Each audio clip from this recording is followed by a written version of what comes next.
చంద్రబాబు నాయుడుకు పురంధేశ్వరి కుటుంబానికి మధ్య గ్యాప్ లేదా? అందరూ తెలుసు కదా. గ్యాప్ ఉండకపోతే వాళ్ళు తెలుగుదేశంలో ఉండేవాళ్ళు కదా. గతంలో తెలుగుదేశంలోనే ఉన్నారు కదా. ఎన్టీ రామారావు పైన చంద్రబాబు నాయుడు తిరుగుబాటు చేసిన సమయంలో లక్ష్మీ పార్వతి ఎపిసోడ్ లో నీకు చంద్రబాబు నాయుడు పురంధేశ్వరి కలిసే ఉన్నారు కదా. కానీ తర్వాతనే విడిపోయారు కదా. ఎందుకు విడిపోయారు?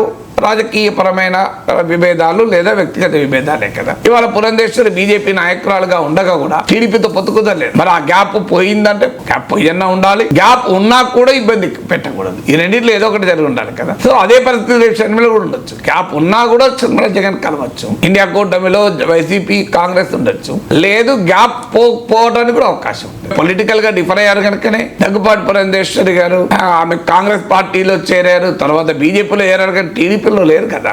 కుటుంబ తగాదాలు ఉన్నా కుటుంబ తగాదాలు పరిష్కారము కావచ్చు. ఒకవేళ కుటుంబ తగాదాలు ఉన్నా రాజకీయంగా కలవచ్చు. రాజకీయాల్లో అది అసాధ్యమైనటువంటి విషయం అయితే కాదు.